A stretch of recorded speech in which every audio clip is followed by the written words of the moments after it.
கிறிஸ்துவுக்குள் பிரியமானவர்களே, கர்த்தரும் இரட்சகருமாய் இயேசு நீடிய நாமத்தினாலே உங்கள் யாவரையும் வாழ்த்துகிறேன். தேவனருளி அப்ப மினிஸ்டர் சேனல் மூலியமாக உங்களோடு சந்திப்பதில் மிகுந்த மகிழ்ச்சி அடைகிறேன். தினம்தோறும் இரவு நேரத்தில் 8 மணிக்கு பரிசுத்த வேதாந்தத்திலிருந்து ஒரு பகுதி நாம் தியானித்து நம்முடைய குடும்ப பாதுகாப்பிற்காக நாம் ஜெபித்து வருகிறோம். வேற தேசத்திலே வேற சூழ்நிலையிலே இரவு நேரத்தில் இணைந்திருக்கிறீங்க. கர்த்தராகிய நாமத்தினாலே உங்கள் யாவருக்கும் என் அன்பின் வாழ்த்துக்களை தெரிவித்துக் கொள்கிறேன். எரேமியா 20ஆம் அதிகாரம் 12ஆம் வசனம். ஆனாலும் நீதிமானை சோதித்தறிந்து உள்ளந்திரியங்களையும் இருதயத்தையும் பார்க்கிற சேனைகளின் கர்த்தாவே, நீர் அவர்களுக்கு நீதியை சரிகட்டுகிறதை காண்பேனாக, என் காரியத்தை உம்மிடத்தில் சாட்டிவிட்டேன். ஹல்லேலூயா. கிறிஸ்துவுக்குள் பிரியமானவர்களே, நீதிமானை சோதித்தறிந்து உள்ளந்திரியங்களையும் இருதயத்தையும் பார்க்கிற சேனைகளின் கர்த்தாவே. நம்முடைய தேவன் எப்படிப்பட்ட தேவன்? நீதிமானை சோதித்தறிந்து, நான் நீதிமானா இருந்தா கூட என்னுடைய வாழ்க்கையிலே சோதித்தறிகிற தேவன். நான் எந்த வழியில போயிட்டு இருக்கேன், நான் கர்த்தருடைய வழியில போயிட்டு இருக்கேனா, கர்த்தருடைய வார்த்தையை விட்டு விலகுறேனா, சோதித்தறிகிற தேவன். அப்ப இரவு நேரத்துல நம்ம என்ன யோசித்து பார்க்கணும் அப்படின்னா, இயேசு கிறிஸ்து ரத்தத்தினால கழுவப்பட்டு நம்ம நீதிமானா மாற்றி இந்த பூமியில வாழ்ந்தா கூட ஒரு பாடுகள், ஒரு பிரச்சனைகள், ஒரு போராட்டங்கள் வரும்போது கர்த்தரை விட்டு நாம் பின்வாங்குறோமா, கர்த்தருடைய வார்த்தையில நிலைத்திருக்கிறோமா, மறுபடியுமாக அவருடைய வசனத்தினாலே கீழ்ப்படிந்து கை கொண்டு நாம் பலப்படுகிறோமா? எல்லாமே பரலோகத்துல தேவன் பார்த்துட்டு இருப்பார். சோதனையை சகித்து மறுபடியுமாக எழும்புகிறோமா? அநேகருடைய வாழ்க்கையிலே பாடுகள், பிரச்சனைகள், கடன், போராட்டங்கள், குடும்பத்திலே கணவன் மனைவிகளே பிரிவினை, சந்தேகங்கள், பல சூழ்நிலை நைட் நேரத்தில் இணைந்திருப்பீங்க. சில குடும்பத்திலே கணவன் மனைவிகள் ஐக்கியம் இல்லை. ஞாயிற்றுக்கிழமை சர்ச்சைக்கு தான் போறாங்க. ஒரு குடும்பத்துல ஒரு ஜெப குறிப்பு வந்துச்சு. அண்ணே, என் குடும்பத்திலே ஒரு சின்ன பிரச்சனை இருக்கு. அக்கா, என்ன பிரச்சனை? சர்ச்சில் என் கணவர் ஒரு நல்ல பொசிஷன்ல இருக்காரு, ஆனால் எங்களுக்குள்ள ஒரு சின்ன பிரச்சனை. அதன் மூலியமாக சர்ச்சில் பல காரியத்தில் என் கணவர் ஒதுக்கி வச்சுட்டாங்க. கணவன் மனைவிக்குள்ள சண்டை, ஆனால் அது எங்கே போயிட்டு சர்ச்சுக்குள்ள போகுது. கடைசி காலத்திலே ஒரு குடும்பத்திலே சாட்சியுள்ள ஒரு வாழ்க்கை வாழ வேண்டும் என்றால் பல உபத்திரங்கள், பல பாடுகள். நீதிமானை சோதித்தறிந்து, ஐயா நீதிமானதான் நான் வாழ்றேன், எனக்கு ஏன் சோதனை? சோதித்தறிந்து நம்முடைய தேவன் எல்லாவற்றையும் பார்க்கிறார். நம்ம கர்த்தருக்கு பிரியமானபடி தான் வாழ்றோமா, கர்த்தருடைய வார்த்தையை விட்டு விலகுறோமா? எல்லாமே பரலோகத்தில் தேவன் பார்த்துட்டு இருக்காரு. ஆதியில கொண்ட அன்பு இருக்கா? நான் ரட்சிக்கப்பட்ட புதுசுல எப்போ பார்த்தாலும் கையில பைபிள் எடுத்து வாசிச்சுட்டே இருப்பேன். ஆனா இன்னைக்கு என் நிலவரம் என்ன அப்படின்னு சொல்லி பரலோகம் பார்த்துட்டு இருக்கேன். என் வாழ்க்கையில ஒரு உபத்திரம் உண்டு, ஒரு பிரச்சனை இருக்கு, ஒரு பாடு இருக்கு.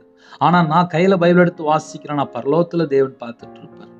சில குடும்பத்துல ரட்சிக்கப்பட்ட நாள்ல எப்போ பார்த்தாலும் ஜோம் பண்ணிட்டே இருப்பாங்க, எப்போ பார்த்தாலும் ஸ்தோத்திர பலி செலுத்திட்டே இருப்பாங்க, எப்போ பார்த்தாலும் பாட்டு படிச்சுட்டே இருப்பாங்க. ஆனா இன்னைக்கு தேதியில எப்படி இருக்காங்க? எல்லாமே பரலோகத்தில் தேவன் பார்த்துட்டு இருப்பார். உலக கவலை, உலக மயக்கம், உலக இன்பம், உலகத்துல இருக்கிற இச்சையான காரியத்திலே, மோக இச்சையிலே எத்தனையோ குடும்பத்துல விழுந்து கர்த்தரை விட்டு தள்ளி போயிருந்தாங்க. அபிஷேகம் பண்ணப்பட்டாச்சு, கர்த்தருடைய வார்த்தையை தெரிந்து கொண்டாச்சு. ஆனால் வசனத்திலே கை கொண்டு நடக்கிறோமா? வசனத்தை கை கொண்டு நடக்கும்போது உபத்திரங்கள், பாடுகள் வரும்போது கர்த்தரை விட்டு நாம் வழி விலகி போகிறோமா? மறுபடியுமாக கர்த்தர் பக்கம் நம்ம மனம் திரும்புகிறோமா? பரலோகத்துல தேவன் பார்க்கிறாரு. ஏன்னா என் வாழ்க்கையில நான் அனுபவிக்கிற காரியங்கள், நிறைய காரியங்கள் அவளை சொல்லிட்டு வருவேன். ரட்சிக்கப்பட்ட நாள்ல எல்லாம் கரெக்டாக தான்ப்பா இருக்கு. ஞானஸ்தானம் எடுக்கும்போது இனிமேல் என் வாழ்க்கையில் இந்த பாவமே நான் பண்ண மாட்டேன் அப்படின்னு சொல்லி நம்ம அறிக்கை பண்ணியிருந்தோம். 24 மணி நேரம் செல்போன் கையில வச்சிருக்கிறாங்களே. ஞானஸ்தானம் எடுத்தாச்சு, திடப்படுத்தல் படிச்சாச்சு, நற்கரணை எடுத்தாச்சு, ஞாயிற்றுக்கிழமை சர்ச்சுக்கு போக ஆரம்பிச்சாச்சு, சர்ச்சில் தான் மேரேஜ் முடியுது. ஆனா வீட்டுக்கு வந்து பார்த்தா நாடகம் பார்க்குறது, படம் பார்க்குறது, பழைய சுபாவங்கள், பழைய எண்ணங்கள், பழைய கேரக்டர், பழைய வாழ்க்கை, மாம்சத்தினுடைய பலவீனம், ஜென்ம சுபாவம், எத்தனை காரியங்கள் மறுபடியும் சில குடும்பத்துக்குள்ளே உள்ள வருது. இதெல்லாம் பின்னாடி என்னன்னு சொல்லி பார்க்கும்போது 24 மணி நேரம் தேவனுடைய சமூகத்திலே நம்ம எவ்வளவு நேரம் காத்திருக்கிறோம், எவ்வளவு நேரம் துதிக்கிறோம், பைபிளை கையில் எடுத்து வாசித்து பார்த்தா எல்லாமே நம்ம வாழ்க்கைக்கும் அதுக்கும் கரெக்டாக இருக்கான்னு சொல்லி நம்ம பார்க்க வேண்டியிருக்கு. ஏன்னா என் வாழ்க்கையில் நான் கையில் பைபிள் எடுத்து வாசிக்கும் போதெல்லாம் குத்தப்பட்டவனாக இருப்பேன். இந்த வசந்து நான் கீழ்படியில, இந்த வசந்து நான் கீழ்படியில, இன்னும் இவ்வளவு கீழ்படியுமே, இன்னும் இவ்வளவு கீழ்படியுமே, இன்னும் இவ்வளவு காரியம் இருக்கா, இப்படிதான் நான் உட்காந்து யோசிச்சுட்டு இருப்பேன். ஏன்னா வசனம் அவ்வளவு ஸ்ட்ராங்கா இருக்கு. நீதிமானை சோதித்தறிந்து, தேவன் நீதிமானை சோதித்தறியும் போது எவ்வளவு காரியம் இருக்கு. அவரோட ரத்தத்தினால கழுவி நீதிமானா மாத்திட்டாரு. அவருடைய சரீரம் ஒரே தரம் பலியிடப்பட்டதுனால அந்த சித்தத்தின்படி நாம் எல்லாரும் பரிசுத்தமாக்கப்பட்டிருக்கிறோம். கிருபையினாலே நம்மளை மன்னிக்கிறார். நம்முடைய பாவத்தை இனி நினைக்க மாட்டேன் என்கிறார். ஆனால் அனுதின வாழ்க்கையிலே நம்ம வாழ்க்கையிலே கர்த்தரை விட்டு தள்ளி போற எத்தனை காரியங்கள் தொடருது. நம்ம அப்படி கொஞ்சம் யோசித்து பார்ப்போம். 24 மணி நேரம் பரலோகத்துக்கு போறதுக்குள்ள அந்த சிந்தனை நம்முடைய எண்ணங்களுக்குள்ளே, நம்மளுடைய சிந்தனைக்குள்ளே, நம்மளுடைய நினைவுக்குள்ளே இருந்தால் நலமா இருக்கும். பரிசுத்தத்தை பாதுகாத்துக் கொள்ள வேண்டும் என்று வேதம் சொல்கிறது. அசுத்தத்திற்கு அல்ல, பரிசுத்தத்துக்கு அழைத்திருக்கிறார். எத்தனை காரியங்கள் பைபிள் எழுதப்பட்டிருக்கு. ஆனா அனுதின வாழ்க்கையிலே எத்தனை குறைகள் இருக்கு, எத்தனை காரியங்கள் இருக்கு. அப்போ இரவு நேரத்தில் நம்ம எப்படி திரும்ப யோசித்து பார்க்கலாம். அப்பா உங்க ரத்தத்தினால நீ கழுவி நீதிமானா மாத்துனீங்க, ஆனா இன்னும் என்கிட்ட இத்தனை குறை இருக்குப்பா, இத்தனை காரியங்கள்ல மிஸ்டேக் இருக்குப்பா, என்னை மன்னிச்சிருங்கப்பா அப்படின்னு சொல்லி இரவு நேரத்தில் அவருடைய சமூகத்துல தாழ்த்தும் போது பரலோகத்துல தேவன் பார்ப்பார். என் பிள்ளை என் பக்கம் மனம் திரும்பி வந்துட்டான், என் பிள்ளை என் பக்கம் மனம் திரும்பி வந்துட்டான் அப்படின்னு சொல்லி பரலோகத்துல தேவன் பார்ப்பார். தன் பாவத்தை அறிக்கை செய்து விட்டுவிட வேண்டும் என்று வேதம் சொல்கிறது. அனுதின வாழ்க்கையிலே நாம் எப்படி வாழ்ந்து கொண்டிருக்கிறோம் என்பதை தேவன் பார்த்துட்டு இருப்பார். என் வாழ்க்கையில இன்னுமாக எத்தனையோ காரியங்கள் ஒவ்வொரு நாளும் பாடுகள் உபத்திரங்கள் வழியா கடந்து போகும்போது அநேக காரியங்கள் கற்றுக் கொடுக்கிறார். காரணம் என்ன? வசனத்தின்படி வாழும்போது ஆசீர்வாதம், வசனத்தை விட்டு விலகும் போது சிட்சிக்கிறார், கோபப்படுகிறார். பாவியின் மேல் நாள்தோறும் சினம் கொள்கிற தேவன் என்று எழுதப்பட்டிருக்கு. இரவு நேரத்திலே அப்பா என் பாவத்தை மன்னிச்சிருங்கப்பா, என் அக்கிரமத்தை மன்னிச்சிருங்கப்பா, கர்த்தரை விட்டு நான் எங்கெல்லாம் தள்ளி போயிருந்தோம் அது எல்லாவற்றையும் மன்னிச்சிருங்கப்பா அப்படின்னு சொல்லி ஒரு நிமிஷம் நம்மை நாம் தாழ்த்தி அர்ப்பணித்து அவருடைய சமூகத்திலே கண்ணீரோடு உள்ளத்திலே என்னென்ன காரியம் இருக்கோ அது எல்லாவற்றையும் அவருடைய சமூகத்தில் அர்ப்பணித்து ஜெபிக்கும் போது பரலோகத்தில் தேவன் பார்ப்பார். நீதிமான்களை அல்ல பாவிகளையே மனம் திரும்ப அழைக்க வந்தேன் என்றார். அப்ப இரவு நேரத்தில் நம்ம எப்படி ஜெபிக்கணும், நம்மை நாம் ஆராய்ந்து பார்ப்போம்.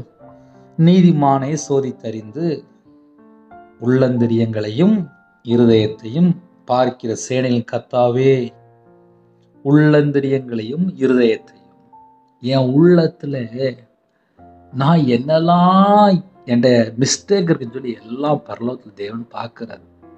என் இதயத்துக்குள்ள ஒரு வாசம் பண்ணணும் அப்படின்னா கர்த்தரை விட்டு தள்ளி போற எந்த ஒரு காரியமும் என் இதயத்துக்குள்ள வரக்கூடாது.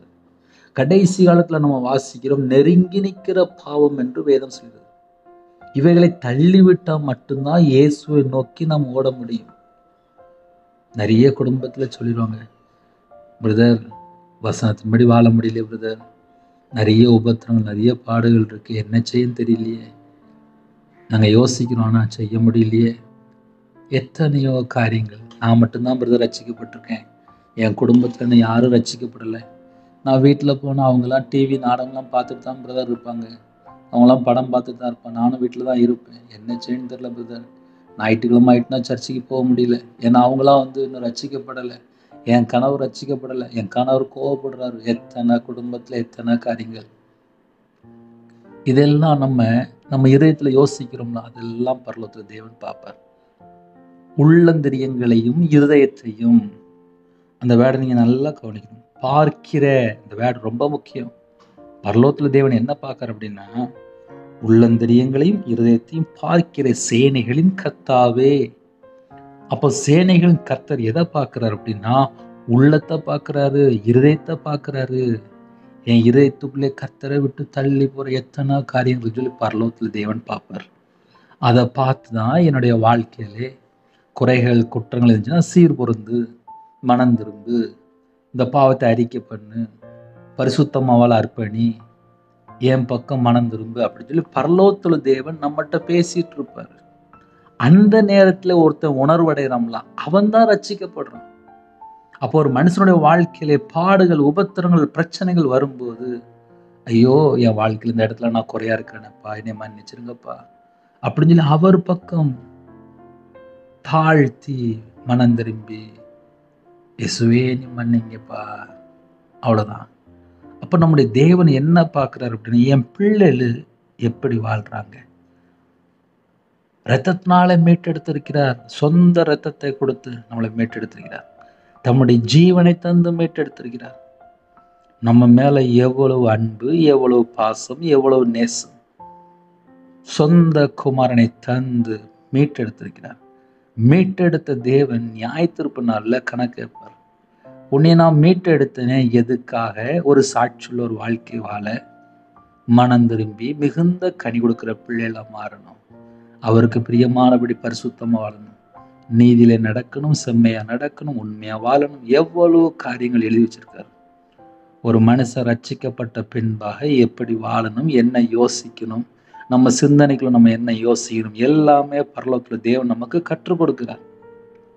அந்த கற்றுக் கொடுக்கிற காரியங்களை நாம் பொறுமையோடு அவருடைய சமூகத்திலே காத்திருந்து வேதத்தை தியானித்து ஜெபித்து அவருடைய பாதப்பிள்ளை காத்திருக்கும் போது கிருபையினால் நிரப்புகிறார், வல்லமையினால் நிரப்புகிறார், பரிசுத்தத்தால் நிரப்புகிறார், அக்னி அபிஷேகத்தால் நிரப்புகிறார். தம்முடைய ஆவி அளவில்லாமல் நமக்கு ஊற்றுகிறார். சாட்சியுள்ள வாழ்க்கை வாழ கிருபை செய்கிறார். நற்குணமாக நம்மளை மாற்றுகிறார், நற்குணசாலியாக மாற்றுகிறார். வேதத்தை அனுதினமும் நம்ம தியானிக்கும் போது, இரவும் போல அவருடைய சமூகத்தில் நம்ம காத்திருந்து வேதத்தை தியானிக்கும் போது பாக்கியவான்கள், ஆசீர்வதிக்கப்பட்டவர்கள், நீதிமான் சிரசின் மேல் ஆசீர்வாதம் தங்கியிருக்கும். இது எல்லாம் எப்போ? யோசித்து பாருங்க. ஏன்னா என் வாழ்க்கையில் எத்தனையோ குறை இருக்கு. இன்னும் நான் தேவனோட சமூகத்தில் அர்ப்பணிக்கிறேன். அப்பா என்கிட்ட இன்னும் குறை இருக்குப்பா, என்னை இன்னும் பரிசுத்தப்படுத்துங்க. இரவு நேரத்தில் நம்ம எப்படி ஜெபிக்கணும் அப்படின்னா, அவருடைய சமூகத்துல, அப்பா என்கிட்ட இன்னும் குறை இருக்குப்பா, உள்ளந்திரியங்களையும் இருதயத்தையும் பார்க்கிற சேனைகளின் கர்த்தாவே. அந்த வேர்டு எவ்வளவு முக்கியம். நீர் அவர்களுக்கு நீதியை சரியிட்டதை காண்பேனாக, என் காரியத்தை உம்மிடத்தில் சாட்டி விட்டேன். என்கிட்ட இப்படிதான் இருக்குப்பா, என்னுடைய பொசிஷன் இவ்வளவுதான்ப்பா. அப்படியே அர்ப்பணிப்போம். உங்க வாழ்க்கையில உங்களுக்கு விரோதமா என்ன நடக்கு தேவனுக்கு தெரியும். என்கிட்ட என்ன குறை இருக்கு தேவனுக்கு தெரியும். நம்ம வாழ்க்கையில என்ன குறை இருக்கு தேவனுக்கு தெரியும். என் காரியத்தை உம்மிடத்தில் சாட்டி விட்டேன். அவ்வளவுதான். நம்ம சப்ஜெக்ட் முடிஞ்சிட்டு நம்ம நைட் நேரத்துல ஜெபம் பண்ணுவோம், படுத்து தூங்குவோம். தேவன் பார்த்து கொள்வார். நீதியை சரிகட்டுகிறதை காண்பேனாக. நாளைக்கு என்ன நடக்கும் தேவனுக்கு தான் தெரியும். நாளைக்கு காலையில தூங்கி எழுந்திரிச்சதுக்கு அப்புறம் நமக்கு ஜீவனை தந்து கிருபை தந்து புதிய நாள் ஆசீர்வதித்தா மட்டும்தான் நம்ம வாழ்க்கையில செழிப்பு, ஆசீர்வாதம். அதெல்லாம் நைட்டு படுத்து தூங்கும்போது என் ஆவியை மட்டும் ஒப்பு கொடுக்குறேன்ப்பா, அவ்வளவுதான். கண்களை மூடி நாம் ஜெபம் செய்வோம். கிருபை மகிமை அந்த பரிசுத்தமுள்ள நல்ல தகப்பனே, உம்மை நன்றியோடு துதிக்கிறோம், ஸ்துதிக்கிறோம்ப்பா. இரவு நேரத்திலே நாங்கள் எல்லாரும் உம்முடைய பாதத்தில் வந்து நிற்கிறோம்ப்பா. உள்ளந்தரியங்களையும் இருதயத்தையும் பார்க்கிற சேனைகளின் கர்த்தாவே, உம்முடைய ஜீவனுக்குள்ளே எங்களை மண்ணாக தாழ்த்திறோம். உமக்கு முன்பாக ஒருவனும் நீதிமான் அல்லப்பா. எங்களுடைய பாவத்தை அக்கிரமத்தை மன்னித்து எங்களை குணமாக்கி எங்களுக்கு விடுதலை செய்து சகல விதமான காரியத்திலும் ஆசீர்வதிங்க.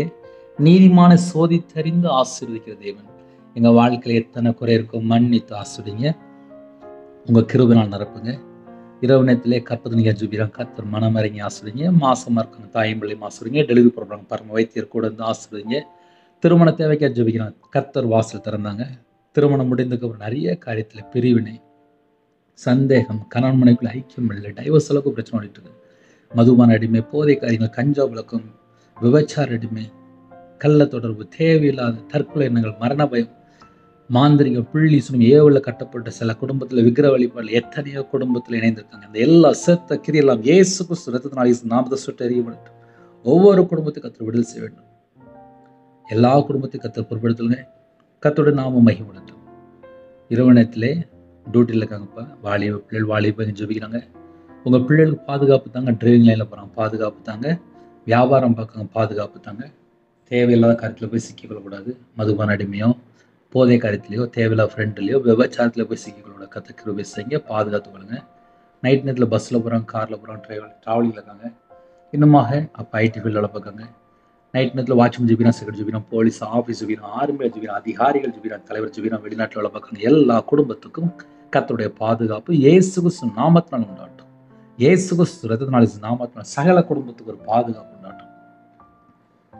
நைட் நேரத்தில் ஹாஸ்பிட்டல் அவசர சிகிச்சையில் அப்போ ஆம்புலன்ஸில் போயிட்டுருக்காங்க. சில குடும்பத்தில் ஹாஸ்பிட்டல் அட்மிட் பண்ணியிருக்காங்க, எம்ஆர் ஸ்கேன் எடுத்துக்காங்க, ஆப்ரேஷன் தேட்டரில் இருக்காங்க, ஐசியூவில் இருக்காங்க, இன்பேட்டில் இருக்காங்க, வைரஸில் பாதிக்கப்பட்டிருக்காங்க. அப்போ சில குடும்பத்திலே அப்போ எய்ட்ஸ் வியாதியில் பாதிக்கப்பட்டிருக்காங்க, கேன்சரில் பாதிக்கப்பட்டிருக்காங்க, கிட்னி பிரச்சனை, ஸ்ட்ரோக்கில் பாதிக்கப்பட்டிருக்காங்க, ஹார்ட் ஆப்ரேஷன், இன்னும் தலையில் ஆப்ரேஷன், காலில் ஆப்ரேஷன், சில குடும்பத்திலே அப்போ முதுகில் ஆப்ரேஷன், சில குடும்பத்தில் இடுப்பு வலி, கால் வலி, கை வலி, கழுத்து வலி, நரம்பு வலி, சில குடும்பத்தில் சரீரத்தில் பல இடத்துல பிரச்சனை, காய்ச்சல், சளி, இருமல், சில குடும்பத்திலே சுகர் அதிகமாக இருக்குது, ப்ரெஷர் அதிகமாக இருக்குது, சில குடும்பத்தில் நரம்பு பிரச்சனையில் பாதிக்கப்பட்டிருக்காங்க, கர்ப்பப்பை பிரச்சனை, சில குடும்பத்தில் யூட்ரஸில் பிரச்சனை, எத்தனையோ குடும்பத்தில் சரீரத்தில் பலவிதமான பலவீனத்தோடு ஹாஸ்பிட்டல் அவசர சிகிச்சையில் மரண தருவாயில் தற்கொலை எத்தனையோ பலவீனத்தில் அப்பா சில குடும்பத்துலலாம் அப்பா மருந்து எடுத்தாங்கப்பா, சரீரத்தில் பல அலர்ஜி, எத்தனையோ குடும்பத்தில் இருக்காங்க. எல்லா குடும்பத்தையும் உங்களுடைய கரத்தில் இருக்கணும், உங்களுடைய தழும்புள்ள கரத்தினால தொட்டு சுகமாக்கித்தாங்கப்பா. கெஞ்சு கேட்குறோம்ப்பா, உங்களுடைய தழும்புள்ள கரத்தினால தொட்டு சுகமாக்கித்தாங்க. எல்லா குடும்பத்துக்கும் பரிபூர்ணமான விடுதலை தந்து தீர்காயுசு தந்து சுகமாக ஆரோக்கியமாக சம்பூர்ணமாக கத்தர் மறுபடியும் பரிபூர்ணமாக ஆசிரியம் எல்லா குடும்பத்தையும் கத்தர் பொருட்படுத்தினேன். நைட் நேரத்தில் கணவன் மனைவிகளே தேவையில்லாத சண்டைகள், பிரிவினைகள், விதவையாக இருக்காங்க, திக்கற்ற பிள்ளை இருக்காங்க, கண்ணு தெரியாமல் இருக்காங்க, ஊனமுற்றோர் இருக்காங்க, சில குடும்பத்தில் அப்பா முதியோர் இல்லத்தில் இருக்காங்க, ஹாஸ்டலில் இருக்காங்க, ஹோமில் இருக்காங்க, சில குடும்பத்தில் காலேஜ் படிக்கிறது தனிமையில் இருக்காங்க, வேற இடத்துல தங்கி வேலை பார்க்குறாங்க, சில குடும்பத்தில் நைட் நேரத்தில் எத்தனையோ இடத்துல தனித்தனியாக வாழ்கிறாங்கப்பா. பிள்ளைகள் பேச மாட்டுது, கணவர் பேச மாட்டுது, நிறைய குடும்பத்தில் கண்ணீர் வாழ்க்கையாக இருக்குது, கடன் பிரச்சனை, போராட்டங்கள், இதுக்கு மத்தியில் தும்பா இணைந்திருக்காங்க. அந்த குடும்பத்துக்கு ஒரு சமாதானம் வேணும்ப்பா. ஏழை எளிய ஜனமாக இருக்காங்க, ஒடுக்கப்பட்ட நிலைமையில் இருக்காங்க, பல சூழ்நிலை பாரத்தோடு கண்ணீரோடு வேதனையோடு ஜெபிக்கிறாங்க. கர்த்தர் மனமிறங்கி தொட்டு சுகமாக்கித்தாங்க. கர்த்தர் கூட இருந்து பாதுகாத்துக்கணும். பயம், தேவையில்லாத எண்ணங்கள், தேவையில்லாத காரியங்களை யோசிக்க கூடாது. அப்போ அந்த எல்லா செத்த கிரிகளும் அழிக்கப்படட்டும்பா. நைட் நேரத்தில் டிவி பார்க்குறது, படம் பார்க்குறது, தேவையில்லாத நாடகம் பார்க்குறது, செல்ஃபோனில் பல மணி நேரம் அடிமையாக இருக்கிறது, நைட் நேரத்தில் தேவையில்லாத செத்த எண்ணங்கள், அந்த எல்லா செத்த கிரிகளும் இயேசு கிறிஸ்து இரத்தத்தினாலே இயேசு கிறிஸ்து நாமத்தை சுட்டெரிக்கப்படட்டும். ஒவ்வொரு குடும்பத்துக்கும் கர்த்தர் பூரண விடுதலை கொடுங்க, பூரண ஆரோக்கியம் தாங்க, பூரண சமாதானம் தாங்க. உம்முடைய கரத்துல எங்களை தாழ்த்தி கெஞ்சி அர்ப்பணித்து அப்பா அப்படியே உங்களுடைய கரத்துல அர்ப்பணிக்கிறோம்ப்பா. கர்த்தரே கூட இருந்து ஆசிரியங்க. இந்த நாளையும் ஜெபித்த எல்லா குடும்பத்துக்கும் கர்த்தர் பாதுகாத்து கிருபைக்காக நன்றி நன்றி நன்றி நன்றி. தேவனர்லி அப்பா மினிஸ்டான் உங்களுடைய கரத்துல அர்ப்பணிக்கிறோம். கர்த்தரே அப்பா எல்லா தேச ஜனங்களோட கர்த்தர் பேசுற கிருபைக்காக நன்றி. அப்பிரயோஜனமான ஊழியக்காரன் மண்ணாக அர்ப்பணிக்கிறேன். கடன்ல கஷ்டப்படுறாங்கப்பா, நிறைய தேவைகள் இருக்கு. உங்கள் பிள்ளைகளை கர்த்தர் பொறுப்படுத்துங்க. நாளைக்கு அப்பா பரிசுத்தமில் ஓய்வு நாள் ஆலயத்து புறப்பட கிருபை செய்யுங்க. ஆலயத்துக்குள்ள எல்லாரும் குடும்பமாக சந்தோஷமா போக புறப்பட கிருபை செய்யுங்க. எல்லா குடும்பம் ரட்சிக்கப்படணும், எல்லாரும் பரலோகத்தில் வரணும், எல்லாரும் மனம் திரும்பணும். அது பிதாவின் சித்தம். எல்லாரும் தேவனை அறிந்து கொள்ள வேண்டும். கர்த்தர் கிருபை செய்யுங்க. இந்த நாளிலும் ஜெபித்த எல்லா குடும்பத்தையும் கர்த்தர் பொறுப்படுத்துங்க. உங்களுடைய கரத்துல தாழ்த்திரோம் அர்ப்பணிக்கிறோம். கர்த்தர் பொறுப்படுத்துங்க. எத்தனையோ குடும்பத்தை எத்தனையோ தேவைகள் இருக்கும், எல்லா தேவையிலும் கர்த்தரே கூட சந்திங்க. உங்களுடைய கரத்துல அர்ப்பணிக்கிறோம். எங்க வீட்டுக்குள்ளே கர்த்தரா இயேசு கிறிஸ்து ராஜா இறங்கி வாங்கப்பா. நீங்க வந்தாதான்ப்பா எங்க வாழ்க்கையில சமாதானம். எங்க வீட்டுக்குள்ள நீங்க வந்தாதான்ப்பா ஆசீர்வாதம். எங்க வீட்டுல நீங்க வந்தாதான் எங்க வீடு வெளிச்சமா இருக்கும். எங்க வீட்டுக்குள்ள நீங்க வந்தீங்கனாலே உங்க பிரசனை இறங்கி வந்துருப்பா. மகிமையின் ஆவியானவரே எங்க வீட்டுக்குள்ள வாங்கப்பா. பரலோகத்துல தேவன் எங்க வீட்டுல வரும்போது எவ்வளவு ஆசீர்வாதம். எங்க வீட்டுக்குள்ள நீங்க வாங்கப்பா. கெஞ்சு கேட்குறோம்ப்பா, எங்க வீட்டுக்குள்ள நீங்க வாங்கப்பா. தாழ்த்தி கேட்குறோம்ப்பா, எங்களுடைய பாவத்தையெல்லாம் அக்கிரமத்தையெல்லாம் மன்னித்து எங்க வீட்டுக்குள்ள இறங்கி வாங்கப்பா. உங்களுடைய பாதபிள்ளை சாஷ்டாங்கமா அர்ப்பணிக்கிறோம். கெஞ்சி கேட்குறோம். எல்லா குடும்பத்தையும் கர்த்தர் உடனே சந்திக்கணும். உங்க நாம மட்டுமே விடட்டும். உங்களுடைய கரத்திலே தாழ்த்தி உடைய துதிகான மகிமை எல்லாம் உமருகே செலுத்தினோம். இயேசு கிறிஸ்து பிதாவே ஆமென். தேவனுக்கே மகிமுண்டதாக. கர்த்தர் தாமே உங்களையும் உங்கள் குடும்பத்தையும் சகல காரியத்தையும் சம்பூர்ணமாக திருப்தியாக கர்த்தர் கூட ஆசீர்வதிப்பாராக. ஆமென். கர்த்தராகிய இயேசுவின் கிருபையும் பிதாவாகிய அன்பும் பரிசுத்தனுடைய ஐக்கியமும் இப்பொழுதும் எப்பொழுதும் சதா காலங்களிலும் நம் அனைவரோடு கொடுப்பதாக. ஆமென். கிறிஸ்துவ பிரியமானவர்களே, என்னுடைய ஊழியலுக்காக தயவு செய்து ஜெபிங்க. எத்தனையோ தேசத்துக்குள்ளே இணைந்திருக்கிறீங்க. எல்லா தேசத்திலும் சுவிசேஷம் அறிவிக்க தேவன் கிருபை தந்திருக்கிறார், ஜீவனை தந்திருக்கிறார், காலங்களை தந்திருக்கிறார். காலங்களை பிரயோஜனப்படுத்திக் கொள்வோம். உங்களுடைய ஜெபத்தின் மூலியமாக ஒரு ஆத்துமா சந்திக்கப்பட்டால் கூட அந்த ஆத்துமா பரலோகத்திலும் சேரும். அழிந்து போகிற ஆத்துமாக்களுக்காக ஜெபிங்கள். தேவனர்லி அப்பம் மினிஸ்டர்களுக்காக ஜெபிக்கும் போது கர்த்தர் இன்னுமாக இரவு போலுமாக செய்தி மூலியமாக ஒவ்வொரு ஜனங்களோட கர்த்தரே பேசுவார். ஹல்லேலூயா. கண்டிப்பா ஜெபிக்கணும். God bless you. Thanks for watching. Please subscribe our channel. Click the like and share. Click the bell. God bless you.